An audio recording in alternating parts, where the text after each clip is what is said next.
which focuses on the opportunities in the digital opportunities. This session will be introduced by two keynote speakers. The first is Lorenzo Bennussi, who's sitting here on my right, who's member of the Innovation Desk at the Presidency of the Council of Ministers here in Italy. And the second keynote speaker is Kumardev Chatterjee, President of the European Young Innovators Forum.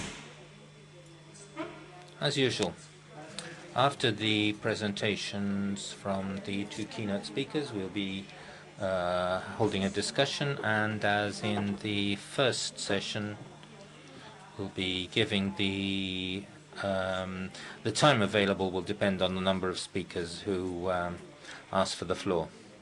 Therefore, I'd like to ask those who wish to take the floor to fill in the speakers' forms, the discussants' forms, which are being distributed. Before I give the floor to the keynote speakers, there are a couple of comments I'd like to make. I think the first thing which might be of useful in our discussion is that in the estimate of the European Commission, the full implementation of the digital agenda would lead to an increase of European GDP of 5%. We also need to include the positive spin-offs for citizens in terms of time saved, lower expenditure because of the possibility to undertake some administrative and purchasing activities on the internet.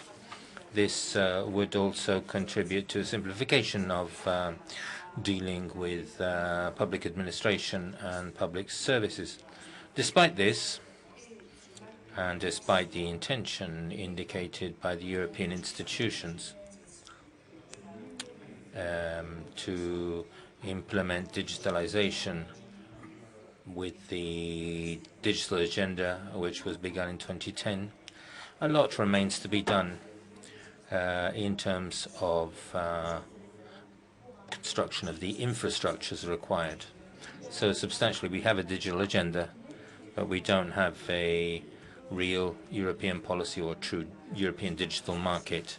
In the forecasts of the European community, around 60 billion euros would need to be invested in order to ensure access to new generation networks to all users, and 270 billion euros to achieve the goal of guaranteeing high-speed connections above 100 megabits to 50% of European households.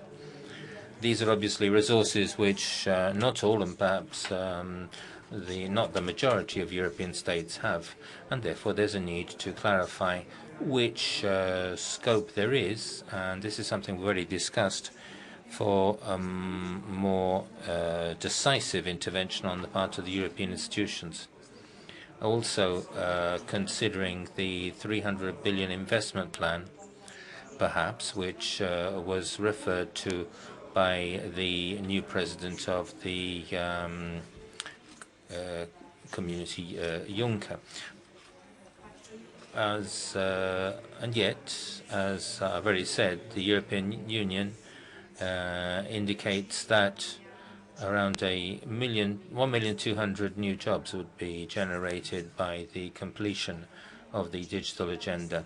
In this field, again, there is too much of a gap between the ambitions of the European Union, which quite rightly in digitalization and digital sphere sees one of the projects which can sustain the modernization and the competitiveness of European economic, business and production sectors, and the true availability of resources on which this completion would be based. So here again, we have the issue of identifying innovative solutions in order to activate finance channels. Consider that the margins available within public finance are very tight. If this session, therefore, can make a contribution, it could be by an exchange of opinions on this subject and an exchange of information various countries have on this issue. Although we are well aware that the situations are very different among our countries. We have countries which have made a lot of headway in this area and countries which are lagging a long way behind. I also want to inform you that at the presidency of the Chamber of Deputies, we've established a research committee to develop principles and guidelines and rights and obligations for the use of the Internet. It is clear that the rapid spread of the use of the Internet requires a system of regulation for the area to avoid fraud and any encroachment in the sphere of privacy of users, providing an adequate level of rights protection for everybody. With this, I'd like to give the floor to the first of our speakers, Lorenzo Bennussi, who will be followed by Kumardev Chatterjee. And I suggest that they speak for 15 minutes each. Thank you, Mr. Bennussi. Gli organizzatori di questo evento. First of all, I would like to thank the organisers of this event. I'm really honoured to be here, and I very much hope that my contribution will be useful. I've decided, after giving it to some thought, that I'm going to be speaking in Italian. I think that's the best thing, also considering that we have simultaneous interpretation available and you've all got your headsets. I'm going to talk about the significance of digital data and how there are many opportunities stemming from the digital world in terms of employment generation and so on. I'm going to just share some thoughts with you and then allow you to contribute in the course of the debate. I think that firstly we have to ask a question. I'm sure that we have all heard about the NSA scandal and the consequences of that scandal. But why are data so important in the European Commission's policies and in the policies of member states? Well, first of all, because ours is a data world. This is a picture that dates back to a few years ago, and it is a very fitting description of what we're faced with. Ours is a digital world. We navigate the physical world through digital technologies. Digital technologies are the door to the physical world. Take the case of tourism, for instance. If we don't find information about a restaurant on TripAdvisor, even though that restaurant exists in the real world, we won't go there. So this is a very powerful concept. There is a fusion between the digital and the physical world. The digital world is the door to our physical world with subsequent interfaces. And as you can see from these pictures, there are three different possibilities. Here we have the slide that dates back to 2009. We had a telephone and glasses. Google glasses are in our midst, and they're very common. And a future in which the interface will no longer require the use of a device. Probably a contact lens will be enough to transmit information, as we're seeing in Syria with the American troops. And the other point I would like to make is that we're the greatest producers and users of data. We produce and use a vast amount of data. This is the cover from 2006, and we see the clear indication of this data galaxy that we create.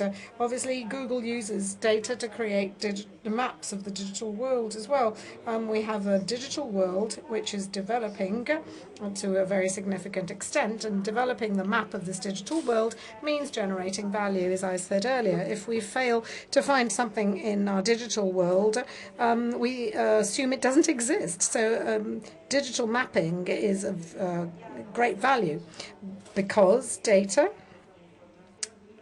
potentially becomes knowledge. And this might seem a rather generic statement, but it also has some very concrete implications that are extremely powerful.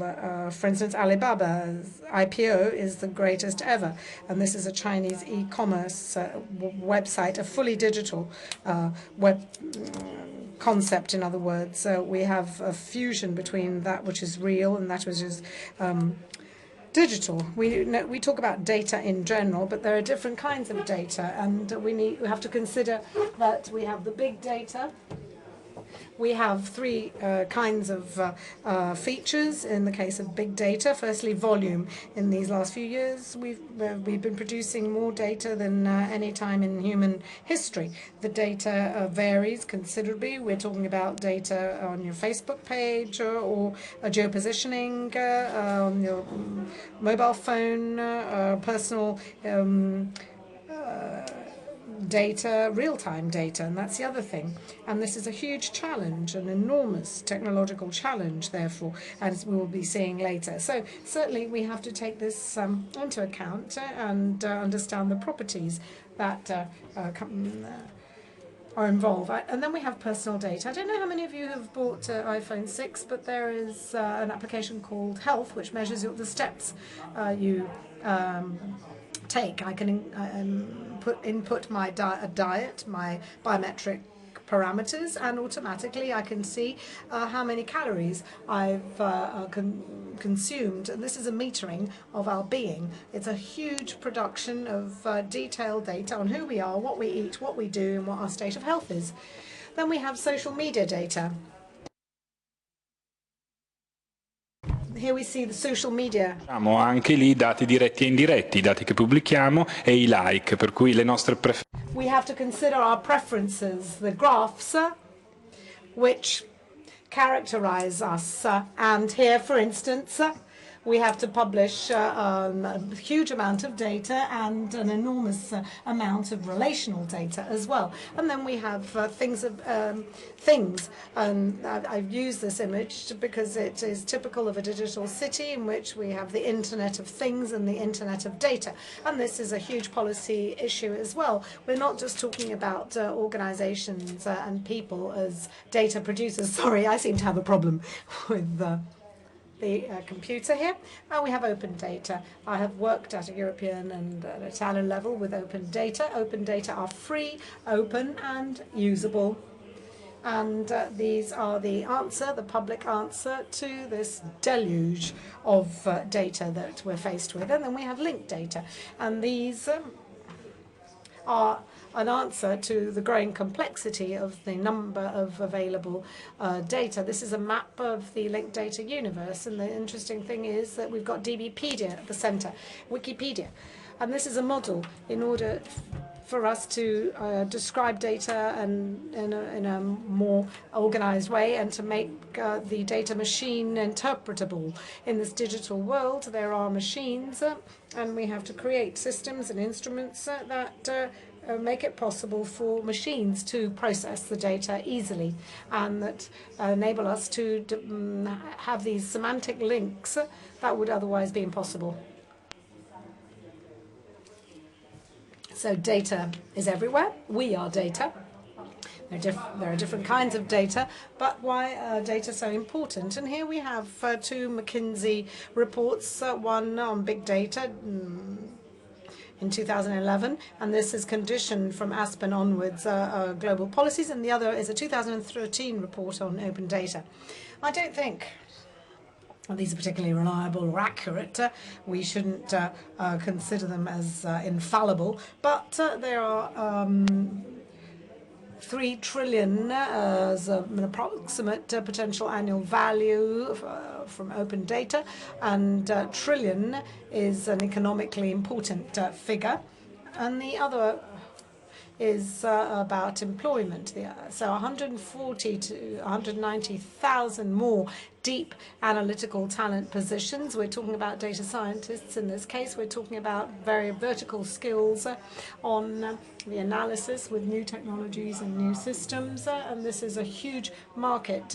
This is, according to Harvard Business Review, the profession of the future. We have 1.5 million more data-savvy managers, and this means that there has been a cross-cutting impact throughout the economy, from finance to real estate, from high-hand data scientists to secretaries who change their way of working because they're increasingly conditioned by the use of data.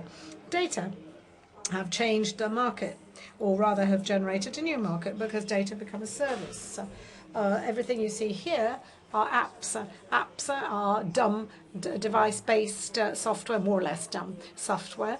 The devices in question don't have a huge storage capacity, but through the internet, it is possible through apps to have access to an enormous amount of data. Data are a service. We have simple software. We have more or less complex devices with limited memory, and they are enriched with very powerful data. Our mobile phone enables us to have access to a huge amount of data, say, about the city of Rome, history, economy, tourism. The market is obviously expanding, both in terms of revenues generated and in terms of usage and penetration of devices and apps. Interesting to note that the greatest growth is in Asian countries, but the greatest profitability is in the US. And talking about data, Europe is always sort of stuck in between. It's neither the most profitable, nor it is the continent that uses more data. And I think this is where the problem lies. We have to find our place between these giants that are growing very rapidly. The interesting aspect, which I would like to underscore, is that the use of data and digital technologies allows more innovation models to be developed. We couldn't talk about democratic innovation. This is because when I started working in this sector at the beginning of 2000, we used to say that in the future, a young boy with his computer in his basement will be able to create a business, because digital is not physical. It doesn't have fixed costs. Digital is possible as a source of a whole business using a computer. We have cases like Google, Facebook, but many other cases in Europe as well. Democratizing innovation is key to understanding how digital technologies can innovate our economy in a cross-cutting fashion. So because we can go from the cathedral to the bazaar. This is a concept of the 90s in the computer world. These are very different innovation models. If we continue to think in terms of a cathedral, this is a Fiat factory. I'm from Turin, and this is a very famous Fiat factory, and on the other hand we have an Asian floating market, which I think represents extremely well the liquidity of our markets. We live in a bazaar today. We can't have cathedral-based policies, because not only do data shape data, but they also shape cities. I had the fortune of familiarizing with the smart city platform of Shanghai, and it's incredible to see how algorithms and measurements define urban development with two parameters that in the Chinese world matter enormously: economic efficiency and speed.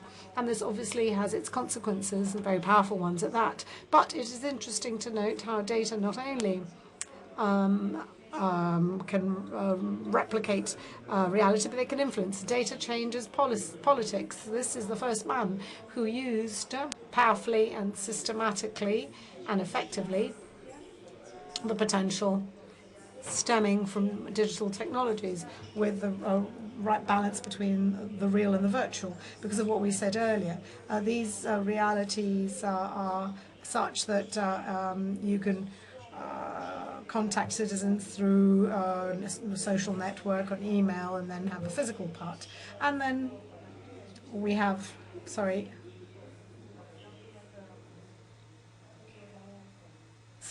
says the speaker. There we are.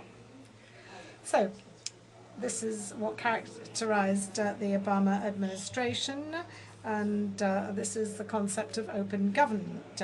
I believe that you've all heard about this. Transparency is core. By transparency, we mean knowing how to use information. It means metrics, accountability, real-time measurement of political effectiveness. Then we have collaboration. Citizens collaborate. We have to break these information silos and we have to join them. I worked with the Ministry of Education of Italy, and I've tried to develop a project to link the Ministry of Labour databases with those of the Ministry of Education. It's observed that there is no intelligence tool that can analyse a person's evolution from education to work.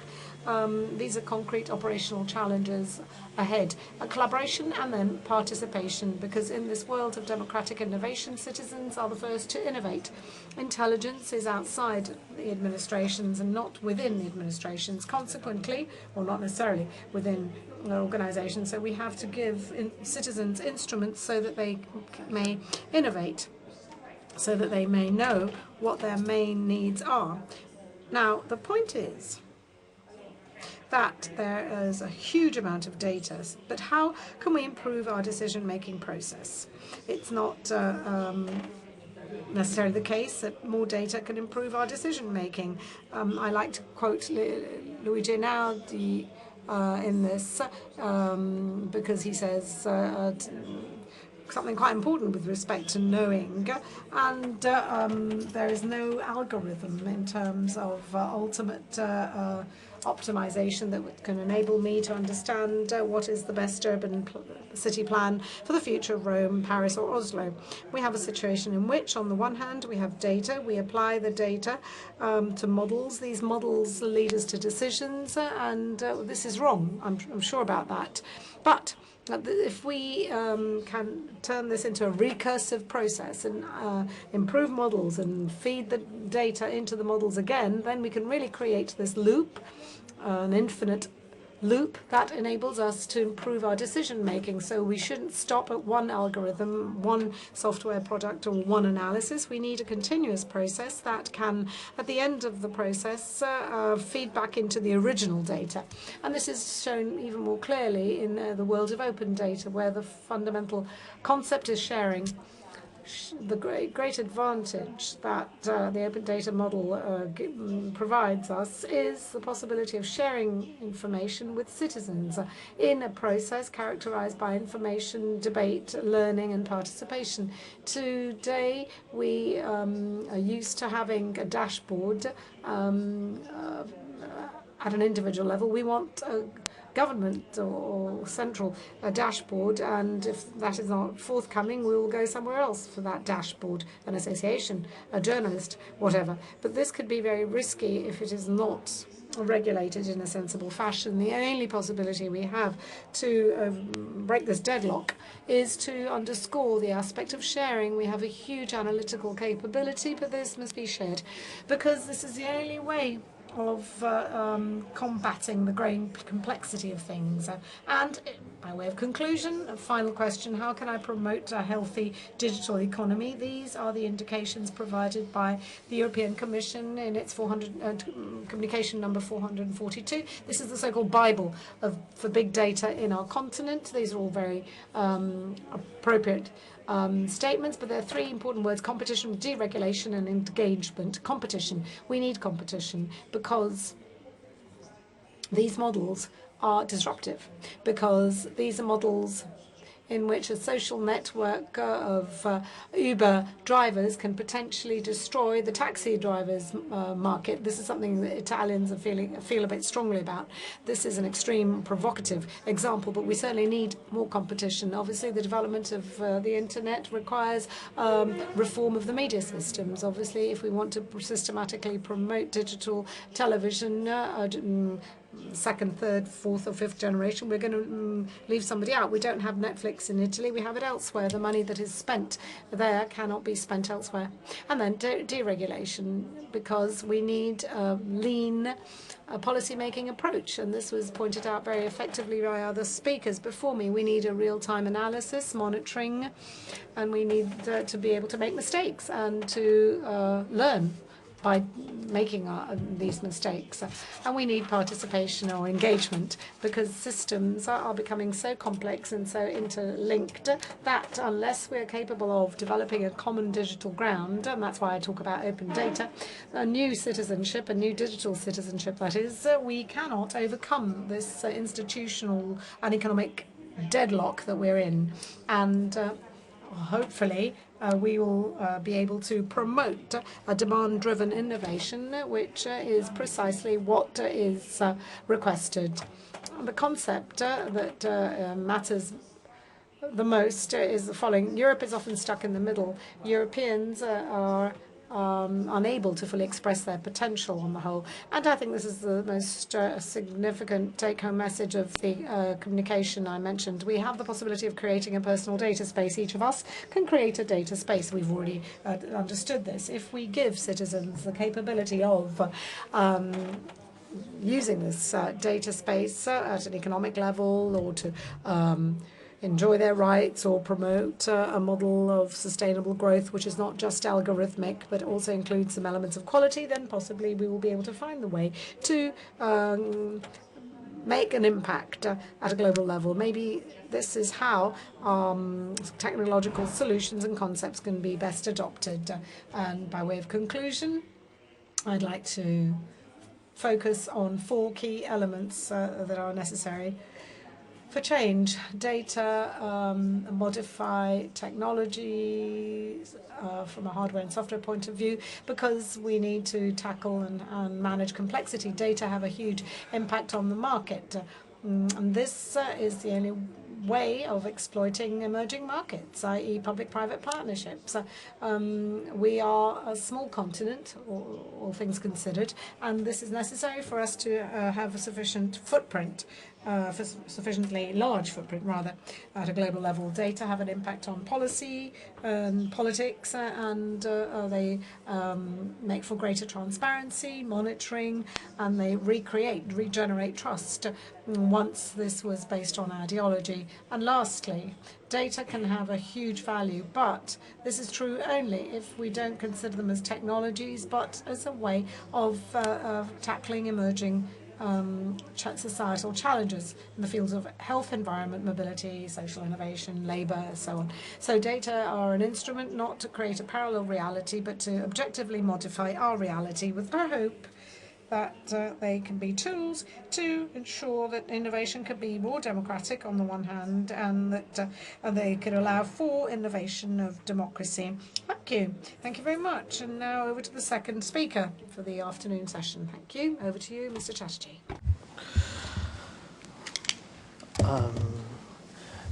Mr. President and Madam President of the Chamber of Deputies, the Chamber of the, and also the President of the Senate, thank you very much for the invitation today to this August gathering, to this meeting of the chairpersons. I was very impressed by all the discussions we've had today, in particular the discussion just now that Lorenzo laid out on the data economy. As we all know, digital today is no longer a question of whether things will happen later or will happen tomorrow or will happen in 10 years. Digital is now. So the question that is there for all of us, particularly the chairpersons of the Committee of Research and Innovation who are in the room, is how do we as a continent harness digital for our own good? As you may know, that I am the president of the European Young Innovators Forum, and we represent a very large community of young innovators across Europe. So we reach in excess of 500,000 across Europe. And we have been working very closely with the European Commission, Parliament, and of course with the member states to harness the ideas around what innovation should be and what digital should be. But quite often the question that I think is raised is why innovate at all? I'm very happy that Lorenzo, you mentioned the question of Uber and the kind of concern that Uber is creating in not only in Italy but also in Germany and other countries. But the question is, why do we innovate at all? I would like to start with some let's say views that we have put together and we have shared, courtesy of the European Commission. The European Commission, Neelie Kroes, Vice President of the European Commission, put together a book inviting 45 digital minds across the world, including Eric Schmidt of Google, and I was honored to be one of those 45. And what I wrote there is that it's time to disrupt Europe digital first. So let's start with why do we need to do that, and then what is the vision for doing that. I don't know how many of you are aware of the Living Planet report. This is something that is issued by the World Wildlife Fund, and it's done once every year, once every 2 years, depending on the amount of data. And the latest Living Planet report, which came out this year, says that in the last 40 years, I'm not talking 400, I'm not talking 2 centuries, I'm talking last 40 years, we, the human population, we have destroyed 52% of all of the world's wildlife. This destruction is so great that it cannot be changed. There is no way to change that now. So we've set into motion some processes that will not change. And effectively we've beaten evolution at its own game, because what was going on for a lot of millions of years, we have managed to destroy in just 40. And this is also true of the way that we look at research innovation in Europe today. So in the last 30 years, not 40, but in the last 30 years, in spite of billions of euros spent, both by the European Union and also at the member state level, not only are we still behind US and Japan, but in fact US and Japan have increased the innovation lead and gap over Europe. And South Korea, which was a country which was not even on the map 10 years ago, is now number 3. So Europe has slipped to number 4 position in innovation research across the world. So South Korea was a country that 30 years ago had the GDP of Ghana. And today is the world's number 3 innovator. And where is Europe? So it's the same as you compare with the Wildlife Report, is that if you continue to do business the way we are doing it for the last 30 years, we are going to continue to create the same situation. We're not going to progress, we're going to go backwards. So with this context, the question is, how do we change? And what are the methods of changing? Now, there's some people who are saying, and when I say some people, I mean some member states and some people at the European Union level who are saying, well, yeah, there are some issues, but let's try to deal with them incrementally. Let's try to somehow, make some changes at the corners, tinker a little bit with the institutions, make a few changes in the way the economy works, and we will try to move forward. This is absolutely rubbish. We are not going to be able to move forward if we continue to reconfigure and tweak the way we are doing things today. We need to change fundamentally the way we are doing business. We need to be disruptive. In this context, the European Young Innovators Forum, with the European Parliament, the Commission, the Global Entrepreneurship Week, and the US State Department, we have launched the idea of Disrupt Europe 2015.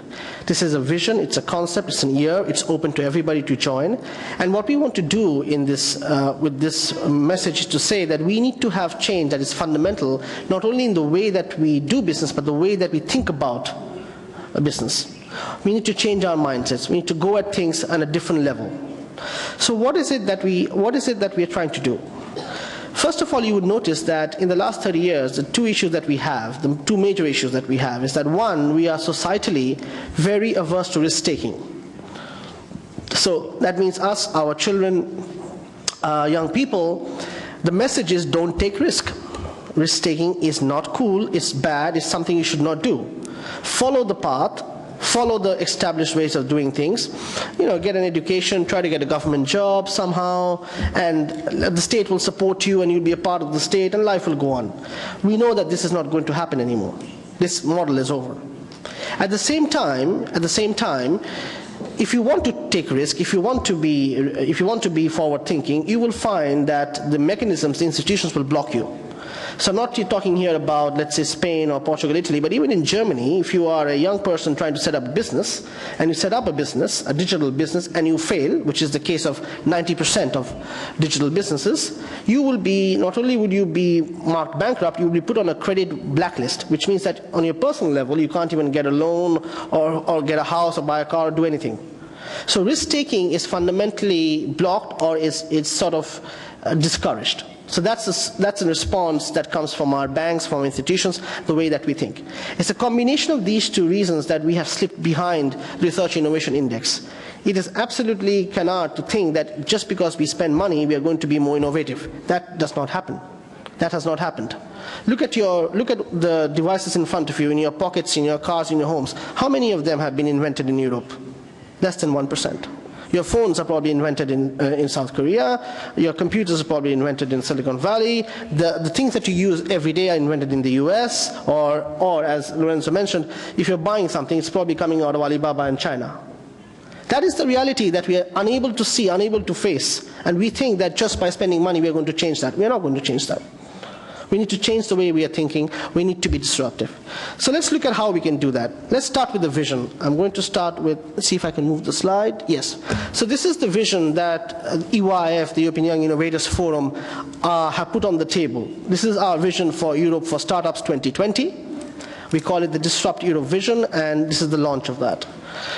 2 days ago, we launched that in the European Parliament, and I'm very honored that in the context of the Italian presidency, we're launching it here today in the Italian Parliament.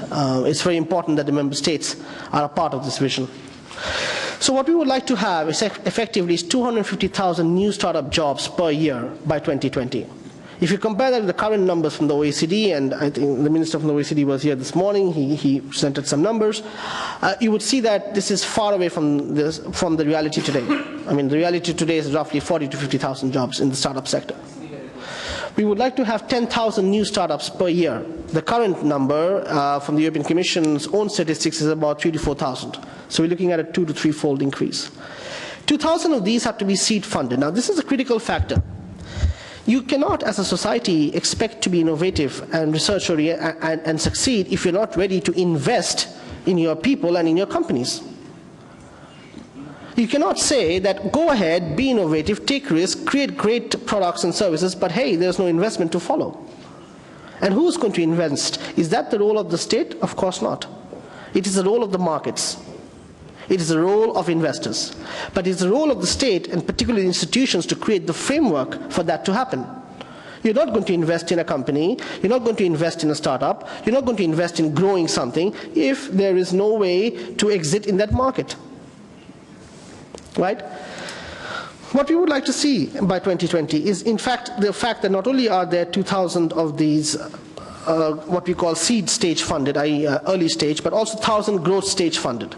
There was a recent statistics published that says that in Europe, between the time that you get your first round of funding as a startup, as a new company, and the time that you get your second round of funding to grow, you typically spend about 18 months. And most young companies die within 9 months if they don't get enough resource and funding. So what the statistics basically say is that people are ready to invest small amounts, but not enough to help grow. So you would see a lot of European companies that never make it to the global stage. They just don't do that because they don't have the funding behind them. The Commission is trying to address this now. We have designed, along with the Commission and the Parliament, what we call the SME instrument, and this is supposed to address some of the issue, but that's just the start. It's not going to be enough for the entire continent. I don't know how many of you can name, and maybe this is not an interactive session, but I don't know how many of you can name 2 or 3 top startups in the world, or 2 or 3 top internet companies in the world that come out of Europe. Okay, I'll help you because it's not an interactive session, but effectively one of them is Skype, which is about now 10 years old, and another one is Spotify. That's it. Why? With so much talent, with so much education, with so much advancement, evolution, why is it that and so much funding, why is it that we are not able to be the top 4, top 5 in the top 10 in the world? Why can't we do that? That is what we need to change. And that comes to funding, that comes to markets, that comes to innovation. We would like to have 2.5% of the job market covered by startup jobs. Currently the number is more 0.5 or 0.4, I'm not sure the exact statistics, and 9.5% of European GDP to be funded by startup, to be represented in startup activity. These are ambitious figures that, of course, cannot be done by the European Union alone. It has to be a collective effort across member states and the citizens, and we have to come together to disrupt Europe.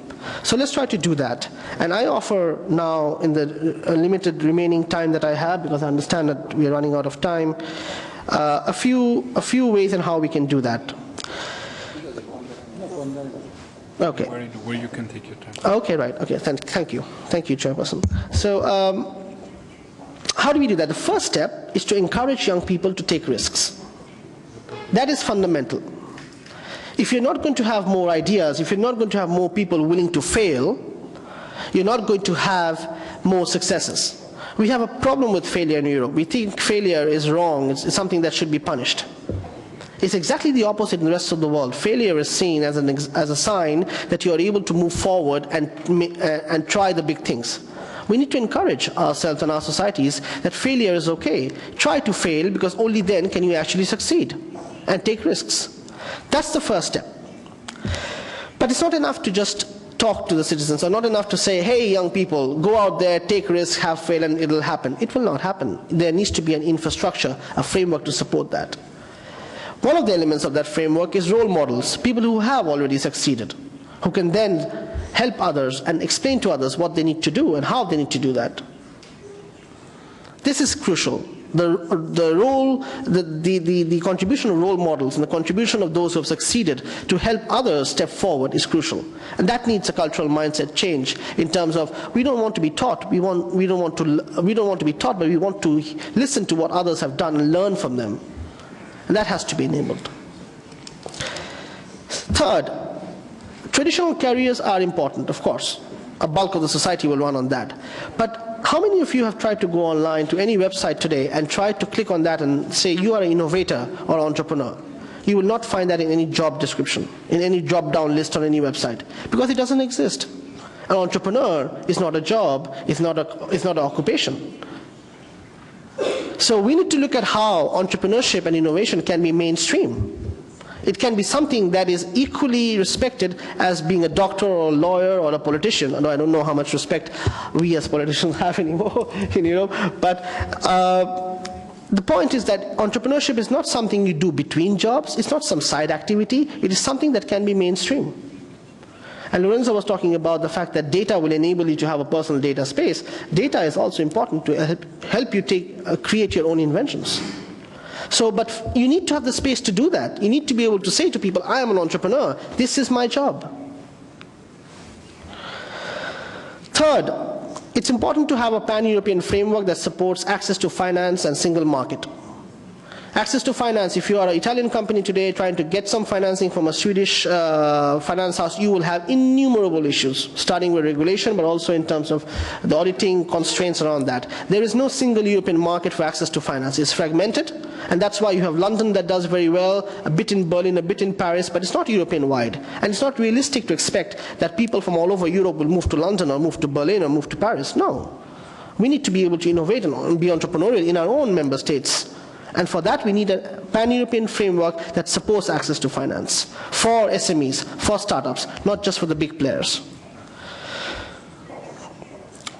You know, I could go on and on, but to conclude with the main messages here is that there is a role for the European Union to act, and we are acting. You've seen the Commission come forward with a strategy. We now have a Vice President for the digital single market, and they will take some actions. Mr. Ansip, he's very strongly behind startups. There's also a role for the private sector, banks, financial institutions, companies to support innovation and entrepreneurship. There's equally a role for governments at the member states to promote entrepreneurship and innovation, and I know that your colleague Alessandro Fuccia at the Department of Education was trying to do something initially, and that has not taken off. Startup Italia is still in its building. Why is Startup Italia not something that is a priority? I would see that as a priority for Italians. For a lot of young Italians who are leaving home today and going across Europe and going across the world because they have no opportunities here, Startup Italia could provide an answer. But it's not working at the moment because there's no funding behind that.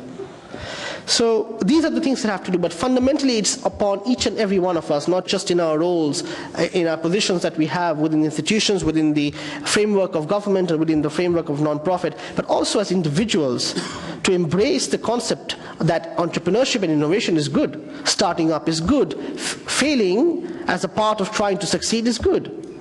This is what we need to do if we want things to change. I would like to end with somebody who's very popular in Italy and somebody who I strongly respect, Tomasi di Lampedusa, who said in Gatto Prado, if we want to ensure that things stay the way they are, things will have to change. And that starts with us. Thank you.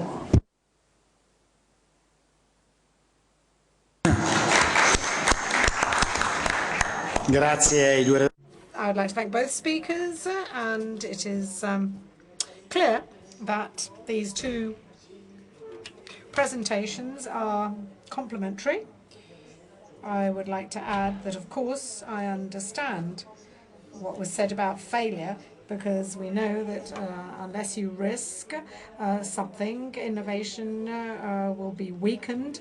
This crisis has been characterized by many failures. Failures have meant that banks have had credit difficulties, and this unfortunately has meant that startups and businesses have not been able to obtain credit. So we're in a crisis. And what you've said is absolutely perfectly true, but we can't forget that we're experiencing considerable difficulties and have done so for a number of years. We already have 4 requests for the floor, and I would like to give each 5 minutes. The first colleague is Ms. Kennedy from Ireland.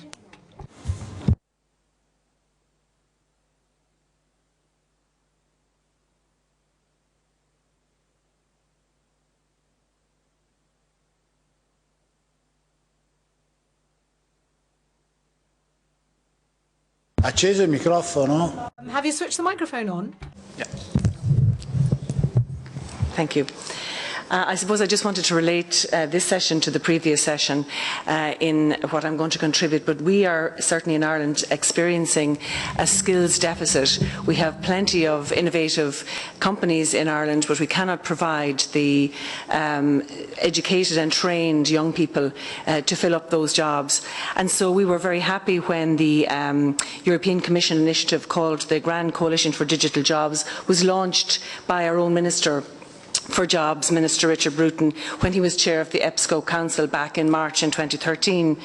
And the idea of that coalition is to facilitate collaboration among business and education providers to take action to attract young people into ICT and to retrain unemployed people, which is exactly what we want to do.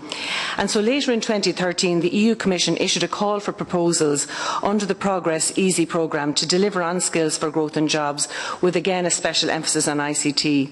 And we were delighted in Ireland that we had a successful award of over €650,000 for a non-profit organisation called Fast Track to IT, which I hope that you'll find helpful. It's otherwise known as FIT. This is an industry-led initiative that promotes an inclusive smart economy by creating a fast track to marketable technical skills for those at risk of long-term unemployment. It facilitates industry skills development by collaborating with industry, which I think is the key, and then bringing government, education and training providers together. And it was established in Dublin in 1999 and provides the service to 2,500 students annually and has a 75% progression rate. So the funding that they were awarded will be used to propagate their training for employment model across Europe. And this FIT training model is private sector specific curricula, and the state then provides the training. And the intention is that in collaboration with other countries across Europe, from Greece, Spain, Portugal, Latvia and Lithuania, the intention is to secure employment for 12,000 marginalised job seekers by 2016, which is, I think, very ambitious but very doable according to their track record. So what they do is emphasise soft skills, training in ICT and then job placement. And at the end of the day, the pilots that they're conducting with the other countries will render them suitable for policies which can be implemented and disseminated in other countries and across the EU at large. So I just thought it would be worth sharing that with you because, again, we are having difficulties ourselves. We have clearly difficult problems in terms of trying to broadband out, but if we have young people who are skilled, who are innovative and are given opportunities and indeed encouraged to be entrepreneurs, we'll have to get a couple of things right, such as providing the infrastructural skills infrastructure there, both the physical and the skills infrastructure. Thank you.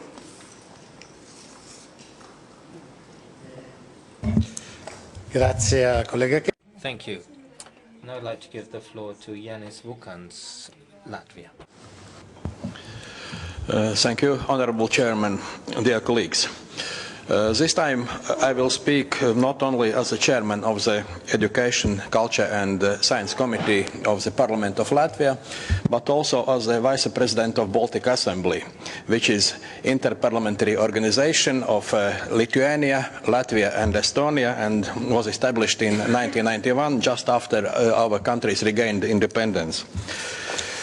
During last years, the question of digital opportunities always has been in the agenda of the annual sessions of the Baltic Assembly. We, as parliamentarians from all three Baltic countries, try to focus these digital opportunities on the benefits that come from the cooperation between countries in the sphere of digitalization in different fields of everyday life of our country's citizens, businesses and governments. This question of digital opportunities was considered also on the annual session of Baltic Assembly, which took place 3 weeks ago in Tallinn, capital of Estonia. First of all, I would like to mention that Baltic states has successful cooperation in building the broadband networks and in making their interconnections. At the moment, there exist several magistral main broadband connection points which are operated by private service providers. Secondly, during last year, as a result of cooperation between the Baltic Assembly and the Baltic Council of Ministers, as well corresponding ministries in all three Baltic states, there was made significant progress in mutual recognition of e-signatures in our countries. This is a very important aspect for the further development of United Baltic digital market, which is quite important administrative and economic opportunity, not only for ordinary citizens, but and even more also for entrepreneurs in our countries. At the 1st of December of this year, in Latvia there will be introduced a new format of e-signature. This will replace the previous e-doc format of signature, and this is done to equalize the e-signature formats in all three Baltic states. This is a necessary step towards the use of united e-signature in all three Baltic states, and I hope in some future also in other European Union countries. The next point that I would like to mention is that Baltic countries take a leadership in EU by introducing secure state-level electronic ID cards, which can be used also for e-signing the documents. Currently, in scope of those activities partly financed by EU structural funds, specialists in Latvia are working to find the mid-term solution which will allow signing the electronic documents in the situation if the signers of the same document, for example some agreement, are in different Baltic states and they are using their own state-level e-signatures. First such document has been signed already by Latvian and Estonian representatives during this year. The task for a long-term perspective in Latvia is to create mutually recognized, firstly in all Baltic states, but later more wider, simple in use, electronic signature which could be in disposition of inhabitants of all corresponding countries. Latvia is supporting the introduction of unite format e-documents firstly in all Baltic states, and this must be done in the format which corresponds to the EU regulation about electronic identification, security and trust to services. Finally, I would like to mention that in the October of 2013, Latvia accepted planning and strategic document with the title Main Principles for Development of of Information Society for the years 2014-2020.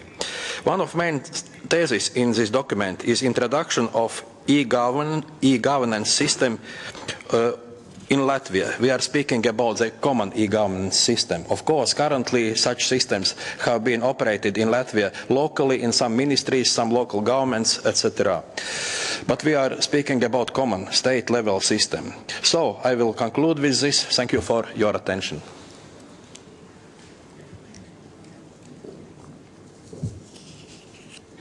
Grazie.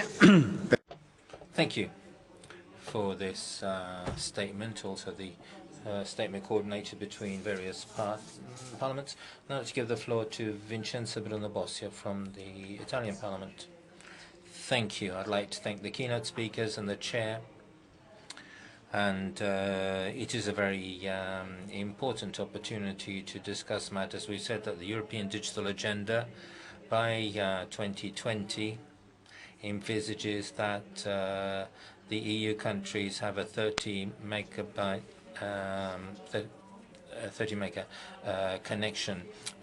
80% of citizens today have 2 to 10 a mega connection, whereas compared with 40–50%, which is the rate in Europe.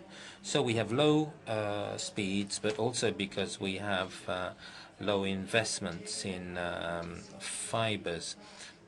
There definitely is a possibility to improve things with the use of mobile systems, particularly through Wi-Fi. So there's a low percentage of citizens who are connected to the internet, and so the lovely images of the speakers are complicated in our country because of this low quality and distribution of infrastructures. But I'm convinced that before we deal with funding, we need to change organizational models and the digital culture. Italy has an inadequate provision, but at the same time it has an overabundance of certain investments which are not coordinated among each other. From this point of view, I think that there's an important plan on the part of the government to reorganize the broadband, ultra-broadband distribution by means of clusters. But particularly, we need to affirm the principle of digital first. So we have to have a switch-off process from paper-based systems to digital systems, also by means of progressive penalties for the use of paper-based systems. This would allow a real reform of the public administration, reducing the amount of red tape through digitalization, because in this way the work could be organized on a process basis on the logic of the shared logic, a sharing logic, also in line with the Italia login program, where all citizens would be able to access through a single digital ID, which would be made possible also through interoperability. And I think this shows that investments is a problem, but up to a certain point. I think mindsets, first of all, need to be changed, and also the business models of companies would be changed in this way. And substantially, we can, by means of a different competitiveness, what the one of the speakers was calling deregulation, but this also implies, as the chair was saying, a new type of regulatory organization of rights. And with respect to regulations, I think that we have what we need in individual countries is to have laws for digital growth, which also envisage investment, network coordination, as well as the generating momentum towards this switch off to digital. Thank you. And so now I'd like to give the floor to Vincent van Quickenborn from the Belgian Parliament. I would like to, I'm the President of the Commission of Social Affairs in Belgium, and I would like to make one remark. I think one of the main reasons why there are so few technological companies and disruptive companies in Europe is the attitude of politicians. I will give you 3 examples. First of all, I don't know any city in Europe that is welcoming at this moment Uber. The company Uber is coming to Europe, and every city, every country is trying to get that company out of the city, out of their country. And it's so remarkable because politicians tend to defend the vested interest of the taxi sector, the hotel sector, and when it comes to innovative companies, innovative startups, they are not home. So I'm disappointed by that. I'm really disappointed by that. How do you think we can motivate young people to invest in startup companies when that is the attitude of the politicians? And I think it's the majority of the politicians. Second example I would like to give is the way Germany is looking at Google. There is at this moment a Google phobia. The economy minister of Germany demands for a breakup of the company Google. Google, the company that is used by millions and millions of Europeans.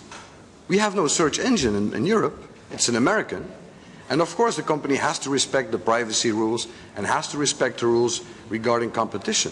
But if that is the attitude of companies, of countries towards some companies, don't be astonished that young people are not willing to invest in Europe. And a third example comes from my country. Our postal company refused to deliver internet goods on a Sunday because our labor unions were against it, because Sunday is a holy day. And then came the Dutch. The Dutch came in with a company called Coolblue, and they said, we will deliver you when you ask for a good on Saturday, we will deliver it on Sunday. And after 6 months we had to adapt. But still, if people want to shop on a Sunday in Europe, maybe they have to come to Rome and stay in the center of Rome, but in all other countries they cannot shop, maybe except of UK and the United States, of course. So why is that? Again, because we tend to defend the interest, the vested interest of small shop owners. That is the problem of Europe. The problem is, are we willing to adapt? And if not, we will be adapted ourselves. So instead of trying to put these companies, all these companies in a straitjacket, we would be better to raise the barriers that make it hard for a true single market for digital services.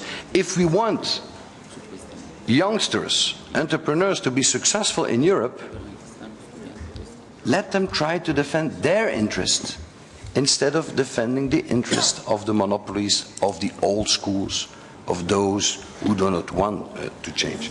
So the only question I have, Chair, is, and in fact it's a question that I raised to all of us, how do you explain the attitude of the large majority of politicians towards this issue? Bene, grazie. Adesso la... Thank you. Next speaker, Päivi Lipponen, Finland. Thank you very much. I really liked your speeches. And earlier I told that we have to invent and create work again in Europe, because this technology will change markets and everything so fast. And also that we need new kind of education system in Europe, that young people, they will have skills and knowledge to create work and manage. But now I am really happy to tell you that in Finland we have developed a new kind of university model, Aalto University. I hope you know it. For example, students there develop start-ups. They have this kind of start-up sauna. And just 2 days, 1 day ago, we had a big happening, Slush, in Finland. Maybe do you know that? It was really big event, and there were 200 speakers, over 13,000 people from 79 countries, and there were many 400 investors and over 200 million euros risk money to invest to start-ups. And when I visited that Slush, I really felt that something is happening, and the culture is changing, because young people were very, very proud and very excited, and they really felt that they are creating something new and they want to be entrepreneurs. And I really hope that Mr. Benussi and Mr. Chatelier will visit Helsinki, this Aalto University, and maybe Slush 2015 next year. And certainly you will find more information from internet pages. And another thing, what I want to say is that I'm really worried about political legitimation in Europe, because people are not so interested in to vote in elections every 4 years. And in our Committee for the Future in Finland, in our Parliament, we have studied how we could use crowdsourcing better, that we could open closed data, that people could create new business and better services for people, and how we could help people to take part to political decision making. In Finland we speak also about new and old democracy, and of course we need this old democracy parliamentarism, but it's really important to open platforms in internet where people give their ideas and values to civil servants and to politicians. And I think that people must feel that they are heard and they have influence to politics. And new technology is a great help when we want to create better democracy. But we have to be very open. And I really hope that you will have a chance to visit Finland, and there's a lot of information in our internet pages. Committee for the Future in Finland. Thank you.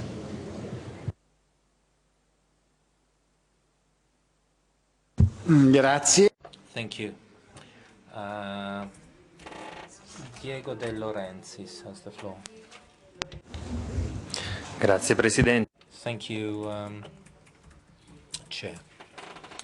I'd like to thank our distinguished colleagues for having given me the possibility to take part in this initiative, which is certainly of great interest for the topics dealt with. And in particular, this theme we're discussing now is of particular interest because digital is linked with opportunities.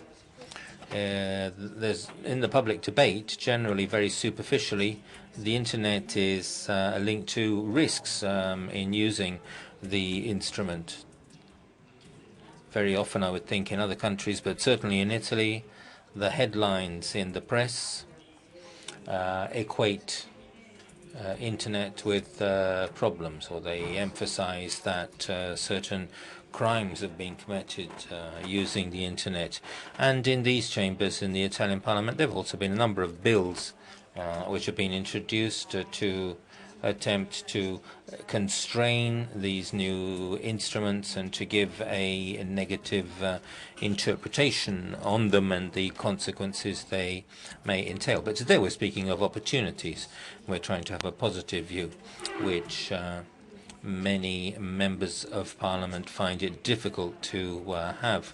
Some very interesting data have been presented on the fact that the digital economy is of profound importance for the relaunching of our country's economies. There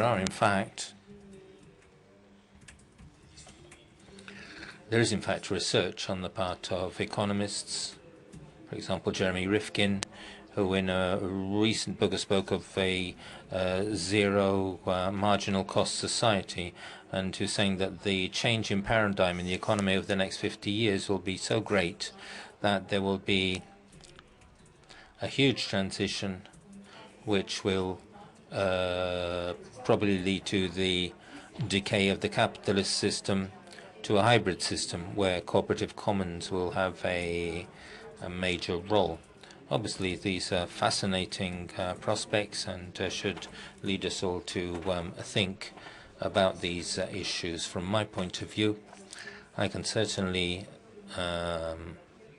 say that politics in the broadest and noblest sense, should have a significant role, because when we speak of a sharing economy,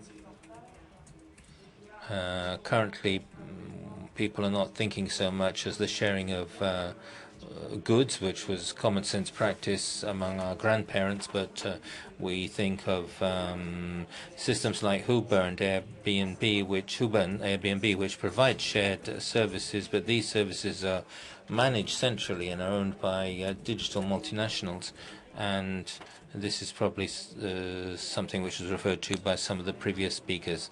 These are targeted to people already used to digital technology and have considerable spending power. In Italy, they are located in areas where there is enough bandwidth for them to operate effectively. So these three aspects raise a doubt as to whether the capitalist system might be overtaken by a sharing economy. And we've asked ourselves the question what the role of politics should be faced by these developments. There are a couple of comments I'd like to make here. Politics should bridge the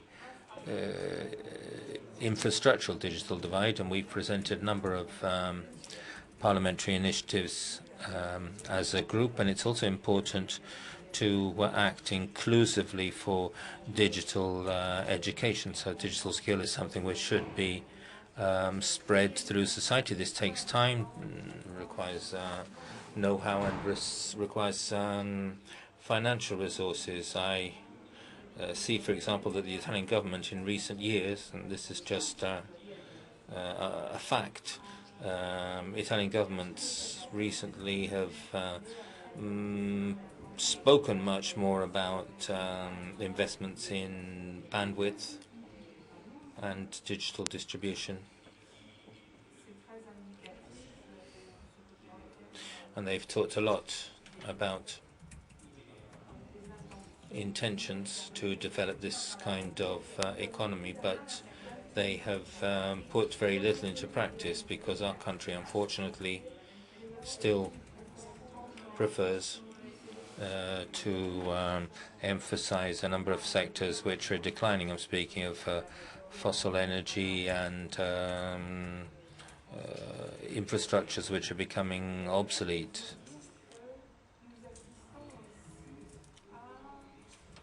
So probably we're seeing an upheaval, a regulatory upheaval,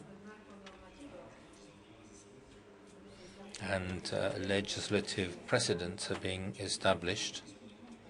And there are events such as the event which has affected Commissioner Juncker, which certainly are not reassuring.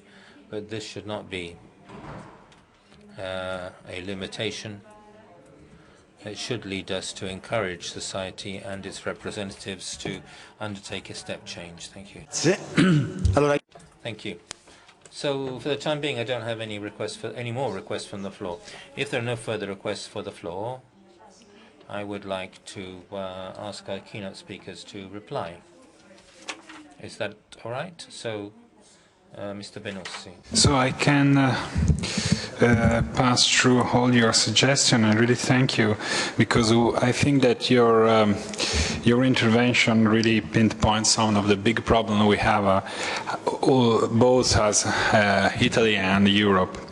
First of all, the program like Fast Track or Startup Sauna are absolutely interesting, and I think it's that what we need in order to promote the growth of the digital economy that is actually based on entrepreneurship.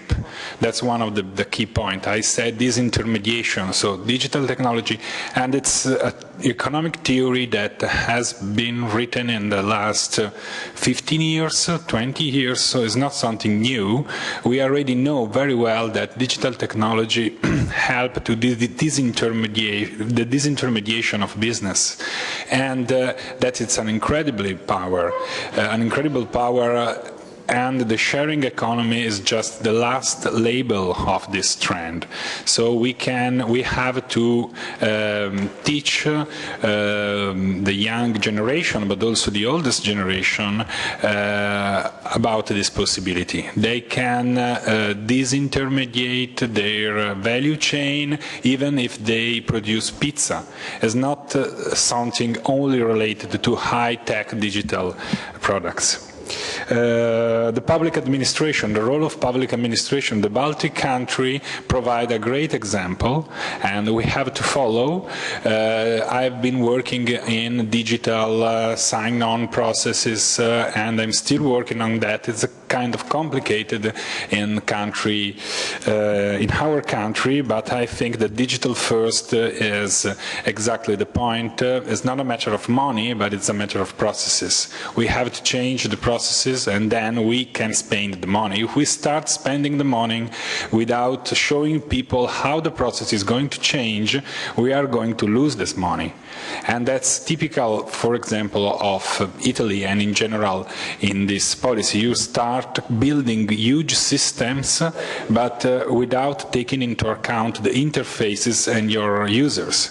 So you spend 20 million euro to rebuild the system, for example, for taxes or other essential system, and at the end of the day you don't have nothing, because the technology are already old and the citizen are not envisaging any benefit of that.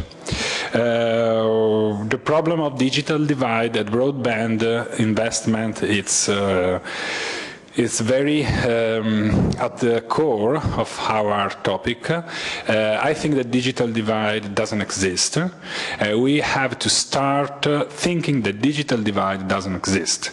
I'm taking the bus every day, and it's surprising to see old ladies with mobile. In Italy we have an incredibly high percentage of penetration of mobile technology.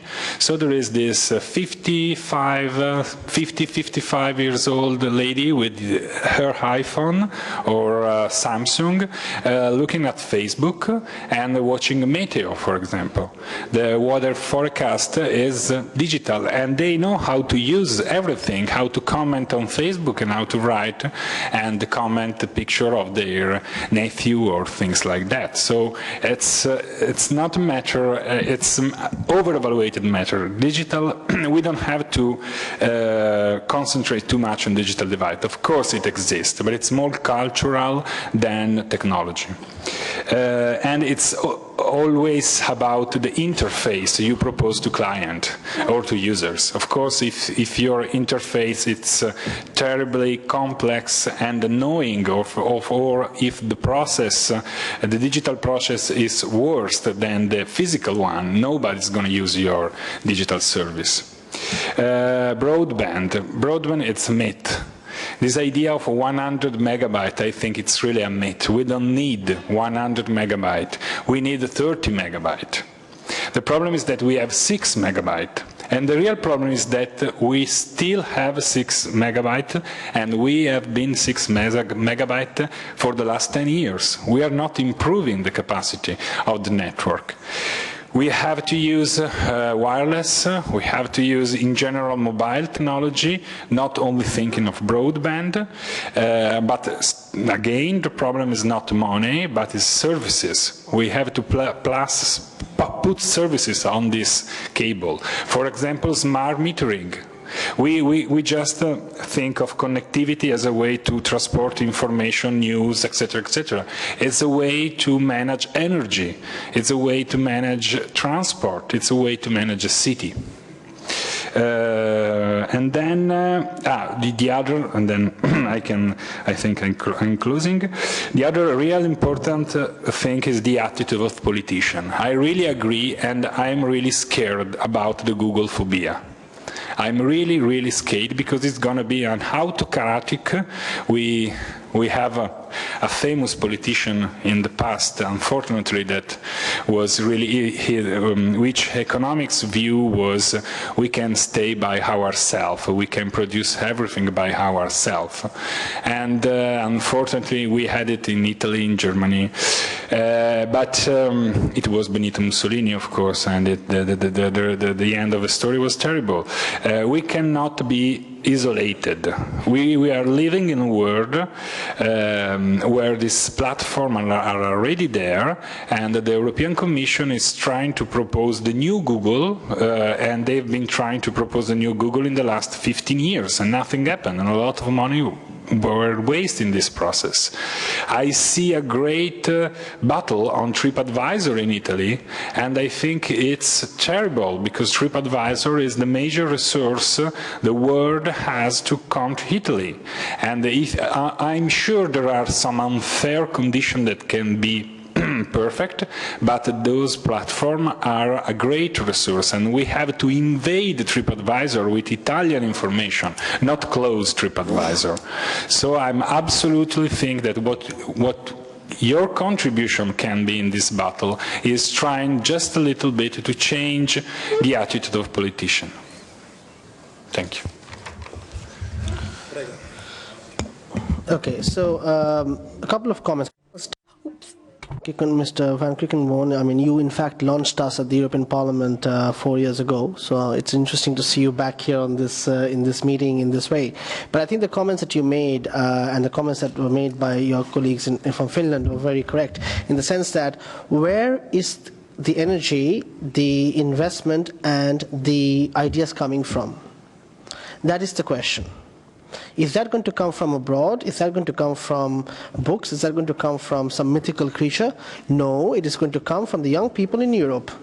So if you take that as the basis of the step, what should we do in your position? What should you do, and what should politicians do to ensure that there is more ideas, more investment, and more energy? That has to be the driving orientation for some of these policies. So if you start from the point of view of saying, how do I ensure that the company that has been here for 100 years can exist for another 100 years, this is the wrong step. If this company was doing so well and was such a great resource, then how come we are in this mess? Right? So we need to focus on where the answers will come from, where the solutions will come from, and try to empower that. So that has to be critically at the first step. Secondly, I think that programs like Slush, I mean, I know Slush very well, and I take your invitation. My colleague will contact you, and we'll try to set up a meeting. I think somebody from Slush also tried to contact me yesterday when we were launching at the European Parliament. Programs like Slush and Fast Track are very good, but here's the problem. There are too few of them. I see colleagues from Poland. Poland has an excellent ecosystem. I see colleagues here from Latvia. That has an excellent ecosystem. Why can't we have more flush and fast tracks across Europe? We're trying to work now with the government of Slovakia to set something up there. And I see that a lot of the member states, especially the new member states, can and should focus and invest in this. This is where the energy needs to focus. You have a lot of young talent. A lot of young people are willing to take steps. If you can create the ecosystems for them, then you can find a way to transition and transform economies much faster. The tools are there. The open data is there. The big data is there. Now, as you were saying, there's more digital tools available. What is lacking is the willingness of governments to focus on this area as something that is mainstream and something that should be a policy priority. The Commission cannot do everything. They can just set directions, can maybe make some big steps, but the member states have to pick up the baton on that. So I think that is a message that should resound with a lot of us.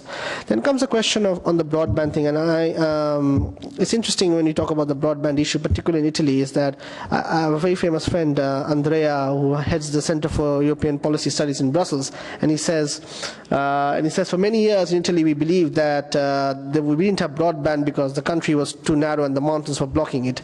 But the reality is that the policy was never there. I was against anything to do with internet. And that is the reality not just in Italy but in other countries, is that there is no willingness to have high-speed networks because you feel that if that happens that you change something fundamentally. That is the problem. There is no mythical creature here to kill it. The issue is our mindset and our direction. If we can change that and focus on the real problems, such as, yes, providing more networks and providing more capacity helps people help themselves, and rely less on the state in return, if that can be the orientation, we can take the steps. Thank you. Bene, io ringrazio anche a noi. I would like to thank you. I'm sure that you would agree with me that this has been a particularly interesting debate, and I would like to thank the speakers on your behalf as well. I would like to add a couple of comments. We have looked at a number of very critical issues that are also important from an ideological standpoint. I'd like to be as pragmatic as possible. I understand what you're saying about Uber and competition, but that's not the whole story. In Europe, we don't even have competition when it comes to mobility. There are some countries where there are no alternatives to the incumbent. I understand that Uber and technological innovation are important points, but let's not forget that part of the general problem is how can we really develop a single European market in the field of transport, for instance, or for that matter, in the energy market, which is the sector I deal with. We don't have smart connections involving all of the sources all of the renewable, energy sources. So this is due to the fact that countries lagging behind in many areas. And then there's another point that I would like to make, very explicitly addressing my comments to the two speakers. I understand what you're saying. As to the need to monitor the role of the state with respect to what these innovative players have done. I personally admire Apple and Google and what they've achieved, but I'd like to invite you to consider the fact that things don't always turn out as we would hope, because in addition to being giants in the terms of services and providers of content, they're also centers of power. So we must be aware of the fact that in our contemporary world, for all we know, we might see other platforms other than the dominant players in the world of internet. So in that respect, we have to bear in mind that at the moment we're thinking about regulating Google. Look at what's happening in China, but in the future there might be a Chinese platform capable of competing. So what would the role of Europe be in that case? Europe would have a role to play, surely, because the issue of hotel trip advisors and so on and so forth, well, we need to have competition. There shouldn't just be one player, and we shouldn't prevent others from accessing the market. And in these new challenges, why not imagine that Europe could have its platform? The thing is that we did have a platform, we lost it on account of the market conditions, but